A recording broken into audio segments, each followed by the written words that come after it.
तो बच्चे इसमें क्या गड़बड़ियाँ, क्या गलती कर देते हैं, किस प्रकार से उन्हें तैयारी शुरू कर देनी चाहिए अगर उन्हें अपना सिलेक्शन पाना है, अगर उनका सपना सरकारी जॉब है, तो किस प्रकार से रणनीति बनानी चाहिए शुरुआती दौर में? प्रेम प्रसंग, बहुत से विद्यार्थी आते हैं और घर से तो डिसाइड करके आते हैं कि क्या करना है, मगर जब प्रेम प्रसंग में पड़ जाते हैं तो वहाँ ही डिसाइड। कितना टाइम लगता है उन्हें पढ़ने में, या 6 महीने या साल भर का कितना टाइम लगता है एक बच्चे को सिलेक्शन लेने के लिए? जो सरकारी नौकरी है इसका ना तो कोई तैयारी का लिमिट है, ना तो कोई टेस्ट का डेट होता है। ये तो जो 2-3 साल बर्बाद कर लेते हैं ना, फिर उसके बाद कहते हैं कि अब यार गलत हो गया, ये नहीं करना चाहिए था, इसने हमारा समय बर्बाद कर दिया। तो हेलो भैया रो, राम राम, नमस्कार, स्वागत है आप सभी को ज्ञान थोड़ा हटके में, और हम आपके साथ संजय श्रीवास। भैया रो, आज आप लोगों को मिलवावे के लाने लाए हैं छतरपुर के प्रसिद्ध और जाने माने टीचर, और कहा जाए कि जो क्लाइमैक्स एकेडमी का नाम आप लोगों ने सुनाई हुई है, और उन्हीं के संस्थापक और उन्हीं के ऑनर जिनका नाम है त्रिदेव गुप्ता। और आप लोग जानते हुए हो बेखूबी और अच्छे तरीक़ा से जो भी स्टूडेंट देख रहे हुए हैं, तो आप लोगों को उन्हीं से मिलवावे वाले हैं, किस प्रकार से वे संघर्ष करते हैं और जो अपने स्टूडेंट आउट हैं पढ़वे के लाने उन्हें कैसी राह दिखाते हैं, का मार्गदर्शन देते हैं, उनसे जानेंगे और किस प्रकार से उनका जीवन है और किस प्रकार से वे लोगों को और बच्चों को प्रोत्साहित करते हैं शिक्षा के क्षेत्र में। और चलिए आप लोगों को मिलवाते हैं। सर, आपको बहुत बहुत स्वागत है हमारे चैनल ज्ञान थोड़ा हटके में। नमस्ते भैया। देखिए, जैसा कि भैया ने बताया है कि हम जो है छतरपुर शहर में ऑफलाइन कोचिंग पढ़ाते हैं और हमारा क्लाइमैक्स एकेडमी कोचिंग संस्थान है। तो हम जो है ये हमारा पढ़ाने का 9वां साल है और पिछले 8 सालों से हम छतरपुर शहर में विद्यार्थियों को ऑफलाइन कोचिंग दे रहे हैं। हमारा जो मेन पर्पज़ है वो बच्चों को आगे बढ़ाना है, और हमने इसी प्रण के साथ इस कोचिंग संस्थान की स्थापना की थी, और आगे भी हमारा संघर्ष और तेज जारी रहेगा। हमारे यहाँ से सभी लगभग वनडे एग्ज़ाम में बहुत सारे विद्यार्थियों का हर वर्ष सिलेक्शन होता है और बहुत सारे विद्यार्थी अच्छे पदों पर जाते हैं। जैसे सर मैंने आपका नाम बता ही दिया है माइक के दौरान, आप थोड़ा अपना परिचय देंगे कि आप कहाँ से हैं, आपका फुल नेम क्या है? देखिए भैया, हमारा नाम त्रिदेव गुप्ता है और हम छतरपुर ज़िले के ही निवासी हैं। हमारा जो गांव है वो छतरपुर से थोड़ा दूर है, मगर है छतरपुर ज़िले में ही। हमारी जो शिक्षा है, जो अर्ली एजुकेशन है, वो हमारी छतरपुर से ही है। इससे जो आगे की पढ़ाई है वो हमारे छतरपुर से बाहर की है।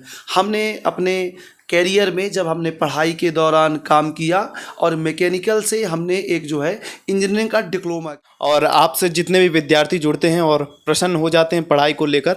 और सर, किस प्रकार से आपने इस क्लाइमैक्स एकेडमी की स्थापना की और कैसे आपके मन में विचार आया कि अपने इस छतरपुर ज़िले में स्थापना की जाए एक ऐसी एकेडमी की जहां पर जो विद्यार्थी भटकते हैं पढ़ाई के बाद, उन्हें अपने आगे के कैरियर के बारे में पता नहीं होता कि आगे चल के हमें क्या करना है, किसकी तैयारी करें, क्या गवर्नमेंट जॉब चूज़ करें, तो लोगों के, बच्चों के, विद्यार्थियों के मन में ख्याल रहते हैं, बहुत से विचार रहते हैं, तो इन सबको आप क्लियर किया और इस एकेडमी की स्थापना की। तो आपने कब यह सफ़र शुरू किया था?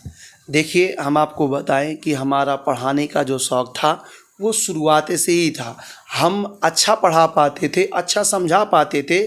चूँकि हम जब 9वीं क्लास में पढ़ते थे तो हम 9वीं क्लास में ही कोचिंग पढ़ाते थे और 9वीं क्लास की ही कोचिंग पढ़ाते थे। हम जिस क्लास में पढ़ते थे उसी क्लास की कोचिंग पढ़ाया करते थे। उसके दौरान फिर हमने 10वीं में भी पढ़ाया। इसके बाद जब हम कॉलेज गए तो हमने कॉलेज में फर्स्ट ईयर से ही पढ़ाना शुरू कर दिया, अपने क्लास को, बच्चों को ही पढ़ाना शुरू कर दिया। जब हमने ये देखा कि हम अच्छा समझा पाते हैं और हमारे कुछ सीनियर थे कॉलेज के, उनको लगा कि यार तुम अच्छा एक्सप्लेन कर पाते हो, अपनी बात को दूसरे तक पहुंचाना जो कि एक कठिन बात होती है उसको आप अच्छे से कर पाते हैं, तो फिर हमें लगा कि ये कैरियर हमारे लिए बहुत बेस्ट होगा। और इससे अच्छा कोई ऑप्शन हमको दिख नहीं रहा था, क्योंकि हमने ये डिसाइड किया था कि हम अपने ज़िले में जाएंगे, वहाँ पे बच्चों को पढ़ाएंगे और अपने ज़िले में ही नाम कमाएंगे, वहाँ से अर्निंग प्राप्त करेंगे और टेक्नोलॉजी विकसित करेंगे, ताकि अब अपने ज़िले को आगे बढ़ाना ही तो उद्देश्य होता है। क्योंकि अगर हर विद्यार्थी या हर मास्टर ये चाहे कि अपने ज़िले को आगे बढ़ना है, एक एक ज़िला आगे बढ़ेगा तब प्रदेश और देश भी आगे बढ़ेगा। इसकी स्थापना हमने जो है जुलाई 2017 में की। जब हमने स्थापना की तो हमारा जीरो इन्वेस्ट था। हमने किसी से कोई भी 1 रुपए उधार नहीं लिया। हमारे एक मित्र थे जो वर्तमान में महोबा में रहते हैं, उन्होंने हमारे ऊपर विश्वास किया और हमको थोड़ा सा पैसे उधार दिए। जब उन्होंने पैसे उधार दिए तो हमने उस पैसे से बोर्ड और बेसिक स्ट्रक्चर जैसे 8-10 कुर्सियाँ ली। फिर वहाँ से जीरो इन्वेस्ट से थोड़ा मित्र के सहयोग से आगे बढ़े और करते रहे, संघर्ष करते रहे। आज हमारे पास वो सारे स्ट्रक्चर है जिसके लिए युवा बाहर जाता था, जैसे कि डिजिटल बोर्ड हो गए, इसके अलावा पब्लिकेशन हो गया, इसके अलावा डिजिटली टेस्ट सीरीज भी हम उपलब्ध कराने वाले हैं। ऐसे बहुत सारी चीज़ों में काम किया। देख, तो सर अभी आपकी उम्र क्या है? हमारी उम्र अभी 32 साल है। और सर जैसे कि आपने इस उम्र में पढ़ाना बच्चों को शुरू किया, तो इससे पहले आपने अपना क्या कैरियर किया? आपने अपना भी कुछ किया है? हमने जो है मैकेनिकल से इंजीनियरिंग डिप्लोमा कर रखा है और हमने बहुत अच्छे तरीके से ये पढ़ाई करने के दौरान हम अपने शहर में आए और हमने पढ़ाना ही शुरू कर दिया, क्योंकि हमारा मेन पर्पज़ पढ़ाना ही था और हमने पहले से ही डिसाइड कर रखा था कि हमको पढ़ाना है। क्योंकि आप अगर समय से आप ये डिसाइड नहीं कर पाते कि हमको क्या करना है, तो समय डिसाइड करेगा आपको क्या करना है। हमको पढ़ाने का शौक़ था, हमने पढ़ाना शुरू कर दिया और पढ़ाने में ही अपना कैरियर बना लिया। और सर आपने भी कोई गवर्नमेंट जॉब की तैयारियां की हैं, निकाले हैं कोई पेपर्स? देखिए बताते हैं, मैंने जो है गवर्नमेंट एग्ज़ाम की टेक्निकल में तैयारी की है, नॉन टेक्निकल में हमने कोई तैयारी नहीं की है। और टेक्निकल में हमारे टेस्ट भी निकले हैं और फिर हमने ये डिसाइड किया कि जो है अभी हमने कुछ उसमें टेक्निकल में टेस्ट दिए जिसमें टेस्ट निकले। फिर हमने ये डिसाइड किया कि यार हम टेस्ट देंगे, फिर आगे जाएंगे तो फिर हमको अपना शहर से छोड़ के और अपने फैशन को छोड़ के, जो अपना पैशन है ये, इसको छोड़ के हमको दूसरा काम करना पड़ेगा। तो हमने उस क्षेत्र में फिर फोकस ना करके अपने पढ़ाने के ही कैरियर पर फोकस किया हुआ है। तो सर किस प्रकार से जो बच्चे नए नए एडमिशन लेते हैं आपके पास, तो उनके मन में काफ़ी विचार रहते हैं कि हम किस प्रकार से तैयारी करें, किस क्षेत्र में जाएं, उन्हें अभी बिल्कुल उनका गोल सेट नहीं होता, तो आप उसमें मदद करते हैं? देखिए, हम कैरियर गाइड भी करते हैं बच्चों को और आजकल जो बच्चों को सरकारी नौकरी के माध्यम से अपनी जो एक ज़रूरतें हैं, एक जो अपनी जिम्मेदारी हैं, उसको निभाने के लिए युवा काम कर रहा है, तो उस पर हम पूरा सहयोग करते हैं। युवा आते हैं, उनको डिसाइड करवाते हैं, उनको देखते हैं कि आप किस प्रकार से काम कर पाएंगे और उनकी क्या इच्छा है। जिस इच्छा से वो काम करते हैं उसी प्रकार का उनको गोल डिसाइड करवाया जाता है। और सर जो बच्चे पढ़ाई करते हैं, उन्हें लगने लगता है कि हमें तैयारी किस प्रकार से करनी चाहिए, कितने दिन करनी चाहिए कि जिससे हम जल्दी से जल्दी सिलेक्शन पा लें, कितना टाइम लगता है उन्हें पढ़ने में, या 6 महीने या साल भर का कितना टाइम लगता है एक बच्चे को सिलेक्शन लेने के लिए? देखिए, ये जो है कितना टाइम लगता है ये डिसाइड बच्चे के ऊपर करता है। बच्चा किस बैकग्राउंड से आया है और क्या उसका बैकग्राउंड रहा है और क्या उसका बेसिक तैयार है। अगर देखिए बच्चा जैसे मान लीजिए पढ़ने में काफ़ी अच्छा है तो उसको समय कम लगेगा, और अगर बच्चा कमज़ोर है तो फिर उसको समय थोड़ा सा ज़्यादा लगेगा। और कुछ बच्चे यहाँ आने के बाद अपनी तैयारी को बहुत अच्छा कर पाते हैं। और इसका कोई जो सरकारी नौकरी है, इसका ना तो कोई तैयारी का लिमिट है, ना तो कोई टेस्ट का डेट होता है। ये तो ऐसा है कि सब चल रहा है। और जब क्या है, सरकार की ही नीतियाँ थोड़ा सा गलत है। आप जब समय पे टेस्ट कराएं तो समय पे बच्चे तैयारी करें और अच्छे तरीके से कर पाएं। अभी थोड़ा सा वर्तमान स्थितियाँ ठीक नहीं है। इसके पहले ऐसा होता था कि समय डिसाइड होता था कब टेस्ट होगा, तो बच्चा उसी लिमिट में तैयारी करता था, तो एक लिमिट से टेस्ट होता है, तैयारियाँ होती थी और टेस्ट निकलते थे। अब थोड़ा सा चीज़ें गड़बड़ चल रही हैं वर्तमान में। और सर काफ़ी बच्चों का एक क्वेश्चन रहता है, एक डाउट रहता है कि हम ऑफलाइन पढ़ें या ऑनलाइन पढ़ें। तो बच्चों के मन में बहुत से ख्याल होते हैं कि हम सब्सक्रिप्शन ले लेंगे उससे पढ़ लेंगे, ना कि ऑफलाइन से। तो उनके मन में विचार रहता है कि हम ऑफलाइन से जो पढ़ते हैं वही ऑनलाइन में पढ़ाते हैं, तो उसमें कुछ क्या डिफरेंस रहता है वो क्लियर कर दीजिए आज आप। देखिए, पढ़ने के लिए ऑफलाइन और ऑनलाइन दोनों माध्यम सही हैं, इसमें कोई दो राय नहीं है। हम ये बिल्कुल नहीं कह सकते कि ये गलत है और ये सही है, मगर एक बात बताना चाहेंगे, जो युवा तैयारी शुरू कर रहा है, जिसको चीज़ें सीखना है, उसके लिए ऑफलाइन बहुत अच्छा है। वो गलती से भी ऑनलाइन तैयारी ना शुरू करे, क्योंकि एक बार अगर आप ऑफलाइन पढ़ लोगे, आपका पूरा बेस तैयार हो जाएगा। फिर आपके मन में जो डाउट आएंगे आप ऑनलाइन देख सकते हैं। डायरेक्ट अगर आप ऑफलाइन ना पढ़ के ऑनलाइन में जाते हैं तो आप अपना बेस तैयार करने में काफ़ी दिक्कतों का सामना करते हैं, क्योंकि हो तो जाता है मगर उसके लिए अलग डेडिकेशन होना चाहिए। क्योंकि आपको समझना है, सोशल मीडिया हो गई, तरह तरह के मोबाइल में और भी चीज़ें होती हैं जिनसे युवा परेशान होता है। वो ये डिसाइड ही नहीं कर पाता कि कहाँ से क्या पढ़ा जाए, कैसे पढ़ा जाए। और ऑफलाइन में कोई डाउट नहीं होता। हमारे यहाँ वो सारी टेक्नोलॉजी हैं, वो सारी सुविधाएं हैं जो ऑनलाइन में मिलती हैं। तो जिस प्रकार से ऑफलाइन ऑनलाइन होता है, उसी प्रकार से हमारे यहाँ ऑफलाइन पढ़ाया जाता है। तो बहुत सारे बच्चे हैं और हज़ारों की संख्या में बच्चे हैं जो ऑफलाइन हर साल पढ़ते हैं। तो सर, जो आपके बैच रहते हैं वो किस प्रकार से रहते हैं, और कैसे कैसे टाइम मैनेजमेंट रहता है, कैसे बच्चे आते हैं, और क्या क्या कैसे क्लासेस रहती हैं? देखिए, हमारे यहाँ कोई भी वनडे एग्ज़ाम का अगर बैच है तो वो 4 घंटे का होता है, जिसमें हम उनको 4 घंटे में 4 लेक्चर पढ़वाते हैं। और ये बैच एक फाउंडेशन बैच होते हैं शुरुआत में, जिनके माध्यम से बच्चे पूरा लगभग 10 से 11 माह का सिलेबस होता है और उस दौरान पूरा बेसिक उनका तैयार करवा दिया जाता है। इसके अलावा प्रैक्टिस बैच भी होते हैं। प्रैक्टिस बैच उन विद्यार्थियों के लिए होते हैं जो एक बार कोचिंग कर चुके होते हैं, उनको पढ़ने की ज़रूरत नहीं होती, उनको प्रैक्टिस की ज़रूरत होती है। तो हम प्रैक्टिस बैच भी लगाते हैं ताकि बच्चे अपना रिवीजन कर सके और अपनी गलतियां देख सके कि कहाँ गलती हुई, कहाँ पे सुधार की ज़रूरत है। और सर, एक और बहुत बड़ा सवाल रहता है बच्चों के मन में कि जैसे कि वो पढ़ाई के लिए किसी भी नौकरी की तैयारी करनी है उन्हें, तो वो सोचते हैं कि हम 12th कर लेते हैं, 12th करते हैं, फिर बोलते हैं कि हम ग्रेजुएशन कर लेते हैं, ग्रेजुएशन करने के बाद बोलते हैं कि अब हम पीजी भी कर लेते हैं, उसके बाद तैयारी करेंगे। तो बच्चे इसमें क्या गड़बड़ियाँ, क्या गलती कर देते हैं, किस प्रकार से उन्हें तैयारी शुरू कर देनी चाहिए अगर उन्हें अपना सिलेक्शन पाना है, अगर उनका सपना सरकारी जॉब है, तो किस प्रकार से रणनीति बनानी चाहिए शुरुआती दौर में? देखिए, हम आपके चैनल के माध्यम से युवाओं को बताना चाहेंगे कि अगर आपको तैयारी करनी है सरकारी नौकरी की, तो आपको 12वीं के बाद ही ये तुरंत डिसाइड करना पड़ेगा कि हमको किस क्षेत्र में काम करना है। सिविल में जाना है कि वनडे में जाना है। वनडे में जाना है तो किस लाइन में जाना है। जिस लाइन में आपको जाना है आप तैयारी शुरू कर दीजिए, क्योंकि यही उचित समय है।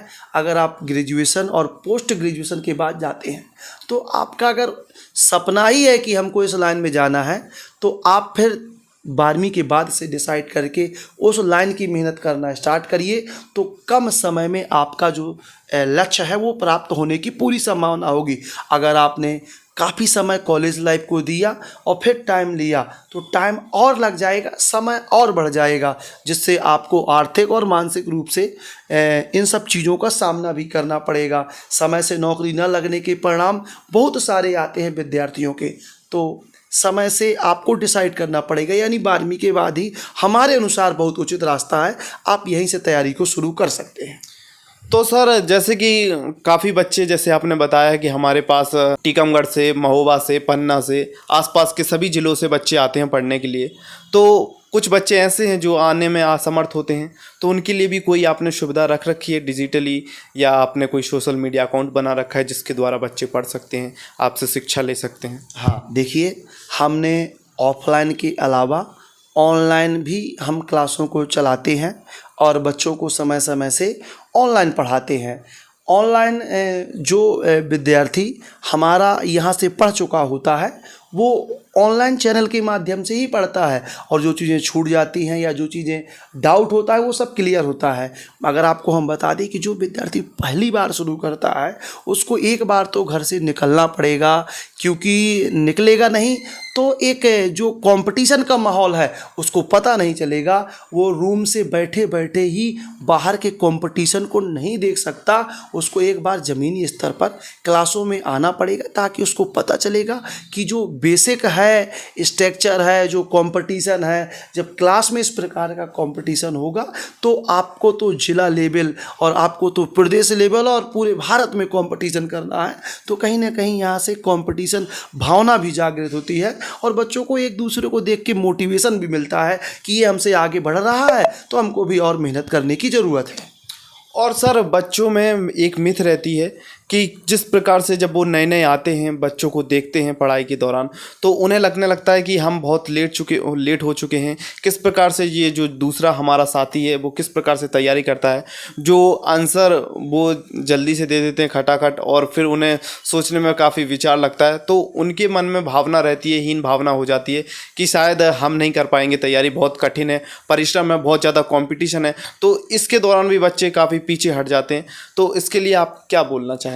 देखिए, इसके लिए हम आपको चैनल के माध्यम से बताना चाहेंगे कि ऐसा तो क्लासों में अधिकांशता ही होता है, क्योंकि होशियार बच्चे तो आप तुरंत आंसर दे पाएंगे, जो होशियार नहीं उनको टाइम लगता है। तो ऐसे विद्यार्थियों को हम बताना चाहेंगे कि आपको इनसे डिमोटिवेट नहीं होना है, आपको मेहनत का स्तर ज़्यादा करना है। अगर कोई पढ़ने वाला विद्यार्थी 4 घंटे रेगुलर पढ़ता है तो आपको अगर उससे आगे निकलना है तो आपको 8 घंटे पढ़ना पड़ेगा, और आपको उससे ज़्यादा समय लगेगा। तो केवल समय और मेहनत ज़्यादा करके आप उसको पीछे कर सकते हैं। जितना ज़्यादा से ज़्यादा मेहनत आप करेंगे, आपको समय और इन सब मुसीबतों का सामना कम करना पड़ेगा। आप रेगुलर मेहनत हर चीज़ को सफल बना सकती है। आप बिल्कुल भी परेशान ना हो। ऐसा बिल्कुल होता है, मन में डाउट आता है कि हम कर पाएंगे कि नहीं कर पाएंगे।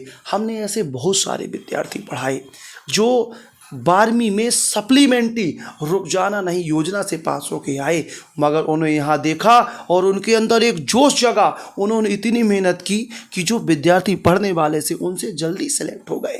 तो ऐसा बिल्कुल नहीं है, मेहनत के दम पर आप सब चीज़ हासिल कर सकते हैं। बिल्कुल, मेहनत में कमी नहीं होनी चाहिए। और जैसे कि सर ने बताया कि अगर आप किसी भी चीज़ को लेके किसी भी क्षेत्र में मेहनत करते हैं तो सफलता ज़रूर हाथ लगेगी आपके। और दूसरों को देख के डिमोटिवेट नहीं होना है, और दूसरों से जो जिस प्रकार से जवाब देते हैं और होशियार बच्चे हैं तो उनसे सीखना चाहिए कि किस प्रकार से हमारे अंदर भी अगले समय में बदलाव देखने के लिए मिलेगा। जिस प्रकार से जो सामने वाला बच्चा आंसर दे रहा है तो हम भी दे पाएंगे।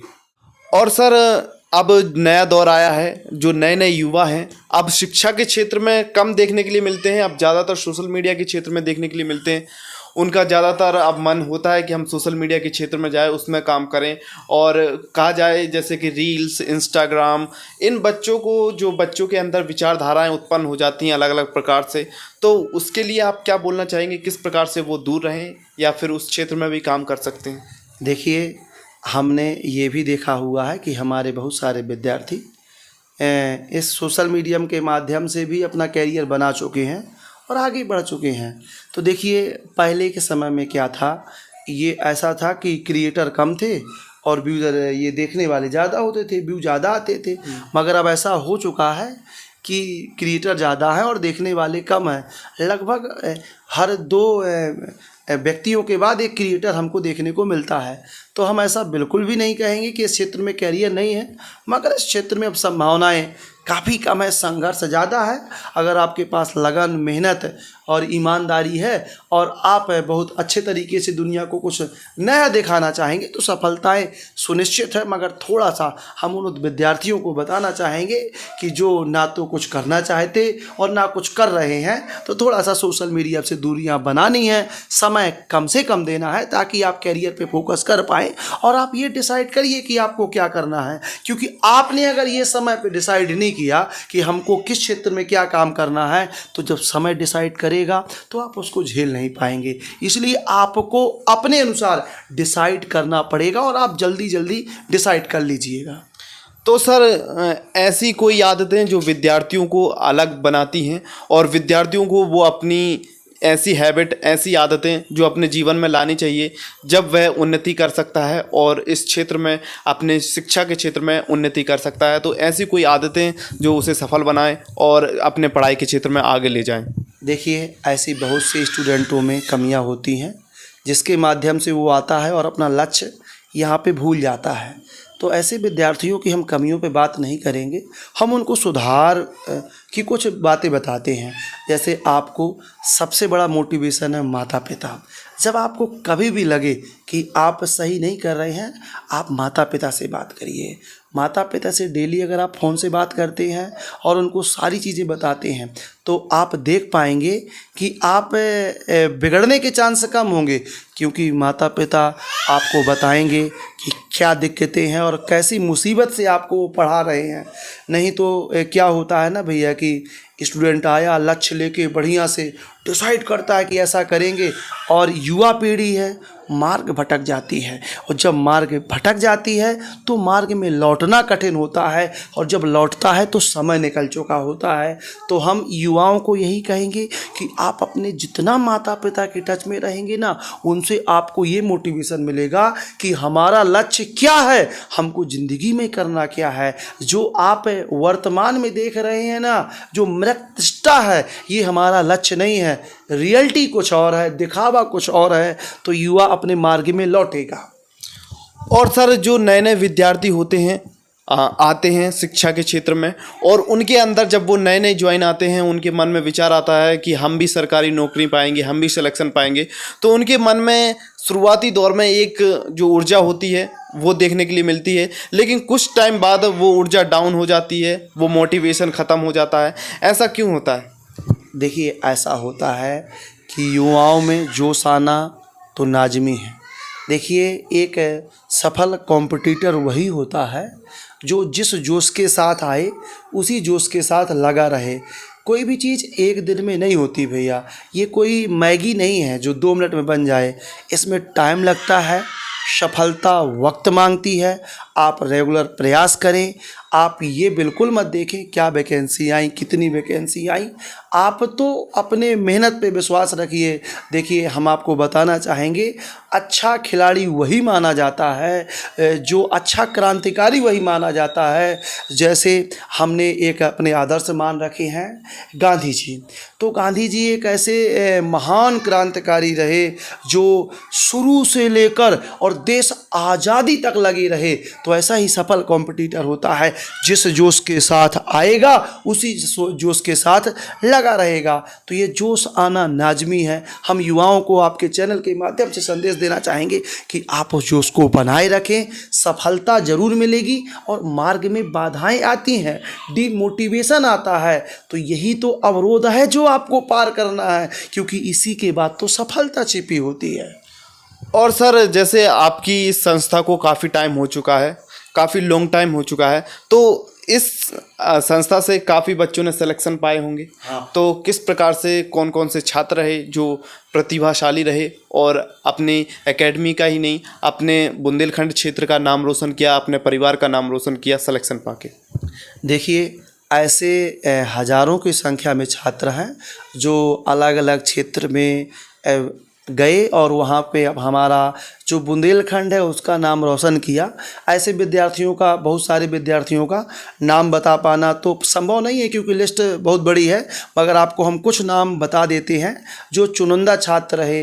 जैसे उसमें विक्रांत सिंह राठौर है जो कि जीएसटी इंस्पेक्टर है, और उसके कंधे पर जब 3 स्टार हम देखते हैं तो जो है सीना हमारा गदगद हो जाता है। इसके अलावा योगेंद्र कुशवाहा हैं जो कि CPO SI से सिलेक्टेड है और CRPF में SI है।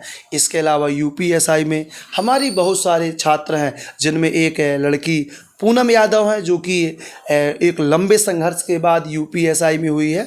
इसके अलावा दीपक पाठक हो गए जो कि यूपीएसआई में हैं। और बात करें ऐसे बहुत सारे बच्चे हैं जो कि बहुत गरीबी से होके आए और रेलवे में सेलेक्ट हो गए। हर क्षेत्र में अगर बात करें तो क्लाइमैक्स एकेडमी में हर क्षेत्र में युवा तरह तरह से नौकरियां पा चुका है भी। सर, जब नए बच्चे आते हैं पढ़ाई के दौरान, अपना गांव छोड़कर आते हैं, अपना काफ़ी दूर दूर से आते हैं सिर्फ पढ़ने के माध्यम से, तो उनके जब वो कॉलेज में जाते हैं, अपनी आगे की पढ़ाई करते हैं, तो भटक जाते हैं, जो कि बुरी आदतें लग जाती हैं या गलत संगतों में पड़ जाते हैं। तो क्या संगतों का भी असर पड़ता है? किस प्रकार से वो उससे बचें और जिस उद्देश्य से आए हैं अपने माता पिता से आज्ञा लेके और उसी क्षेत्र में काम करें, उसी क्षेत्र में नाम रोशन करें, तो क्या चीज़ें हैं जो उन्हें अलग कर देती हैं और वो वापस ही खाली हाथ लौट जाते हैं? देखिए, सबसे बड़ा जो असर है वो संगति का ही होता है। अगर आपका साथी बहुत अच्छा है तो आप उससे मोटिवेशन पाके आगे बढ़ सकते हैं। तो हम आपके चैनल के माध्यम से युवाओं को बताना चाहेंगे कि आप ऐसे ही मित्र बनाएं जो हमेशा पॉजिटिव एनर्जी रखते हो, पॉजिटिव बातें करते हो, डीमोटिवेट की बातें ना करते हो, क्योंकि उन्हीं से तो आप सीखेंगे। और आप एक नहीं 501% हम आपको बताना चाहेंगे कि संगति का ही मेन असर है। जिस संगति में आप रहोगे उसी संगति के नाम से जाने जाओगे। आपके लिए मोटिवेशन का सबसे बड़ा जो काम है वो आपके माता पिता करेंगे, आपके घर के संस्कार करेंगे। आप उन्हीं को आदर्श मान के, उन्हीं से प्रेरणा लेके आए हुए हो, तो उन्हीं पे टारगेट बनाए रखिए कि किस प्रकार से माता पिता ने हमको भेजा है और वो राह देख रहे हैं। तो थोड़ा सा आपको ये डिसाइड करना है कि हम उनकी उम्मीदों को जगाए रखें। तो जब आप ऐसी बार बार सोच को रखेंगे और माता पिता को देखते रहेंगे तो आप हमेशा एनर्जी से भरपूर रहेंगे और आपके ऊपर गलत संगत का असर नहीं हो पाएगा। तो ऐसी कौन सी गलत संगतें हैं जिससे बच्चे दूर रहें, विद्यार्थी दूर रहें? विद्यार्थी जीवन में जो ये उम्र होती है, तो ये युवाओं की उम्र ऐसी होती है कि इसमें बहुत सारे ऐसे कारण होते हैं जिनसे वो अपने मार्ग से फिसल जाते हैं। जैसे सबसे मुख्य कारण हुआ सोशल मीडिया। तो विद्यार्थी जो होता है वो सोशल मीडिया से दूर रहे और अपने आप को एक लिमिट का समय दो। दूसरा होता है प्रेम प्रसंग। बहुत से विद्यार्थी आते हैं और घर से तो डिसाइड करके आते हैं कि क्या करना है, मगर जब प्रेम प्रसंग में पड़ जाते हैं तो वहाँ ही डिसाइड कर पाते हैं, वहाँ ये डिसाइड कर पाते हैं कि अब हम यही करके जाएंगे। तो ऐसे विद्यार्थी बहुत से होते हैं जो 2-3 साल बर्बाद कर लेते हैं ना, फिर उसके बाद कहते हैं कि अब यार गलत हो गया, ये नहीं करना चाहिए था, इसने हमारा समय बर्बाद कर दिया। हम ऐसा बताना चाहेंगे कि अगर आपके पास पैसे हैं, पैसे बर्बाद हो जाएं उससे कोई दिक्कत नहीं है, पैसे दोबारा कमाए जा सकते हैं।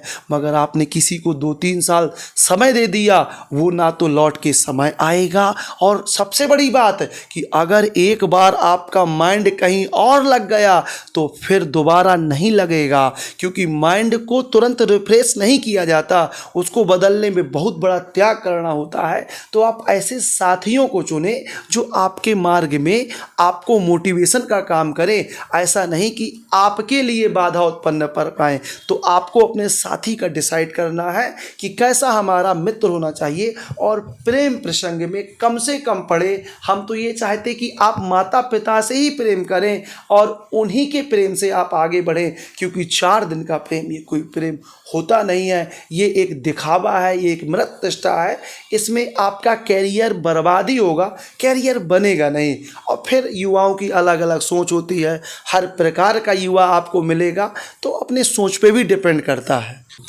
और सर, विद्यार्थियों के मन में एक और विचार रहता है कि वह कितने घंटे पढ़ें दिन में कि वह जल्दी से जल्दी अपना सिलेबस कंप्लीट कर सकें और अपनी तैयारी को अच्छा समय दे सकें। तो एक विद्यार्थी को कम से कम अपनी अच्छी तैयारी के लिए कितना समय निकालना चाहिए, कितने घंटे पढ़ना चाहिए?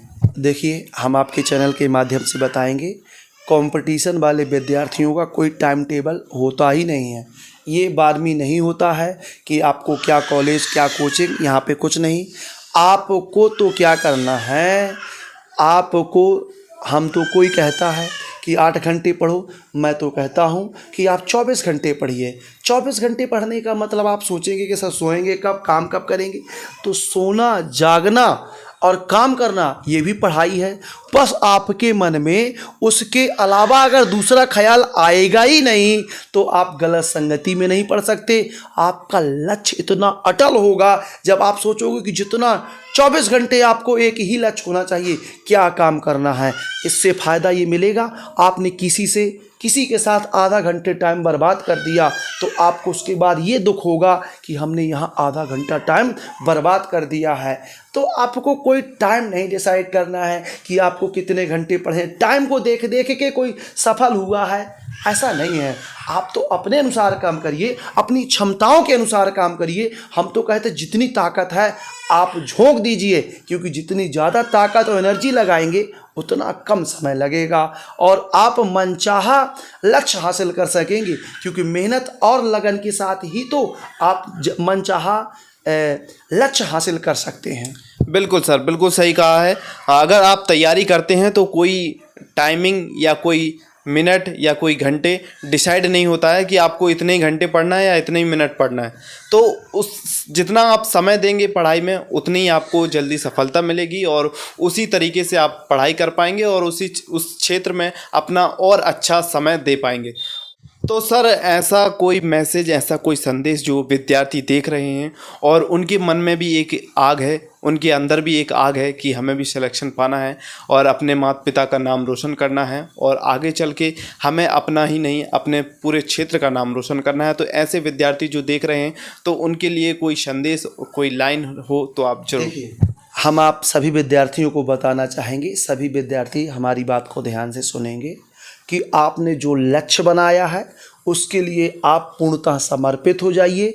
24 घंटे उठते बैठते जगते सोते आपके मन में केवल एक ही ख्याल आना चाहिए कि हमने क्या गोल डिसाइड किया है और इस गोल को हम कितनी जल्दी प्राप्त कर लें। उसके लिए आपको जिस प्रकार से काम करना पड़ेगा, क्योंकि आप जब मेहनत करोगे, काम करोगे तो मार्ग के रास्ते खुलते चले जाएंगे। अगर आप मेहनत कम करोगे वो रास्ते बंद दिखते चले जाएंगे।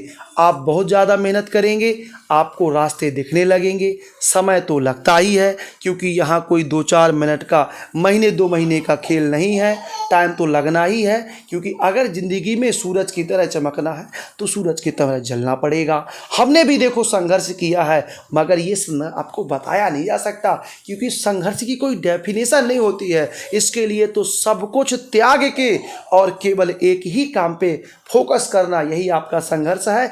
हमने ये भी देखा है कि अगर व्यक्ति संघर्ष करता है तो उसके लिए फेल होने जैसी कोई संभावना होती नहीं है, केवल समय लग सकता है। अगर आपका लक्ष्य अटल है तो कोई आपको हरा नहीं सकता, थोड़ा समय लग सकता है। इसलिए लक्ष्य को अटल रखिए और दिन रात मेहनत करिए, आप सफलता जरूर पाएंगे। और हमारी शुभकामनाएं हैं कि आप हमारी बात को अगर मानेंगे ना तो आप सफल जरूर होंगे।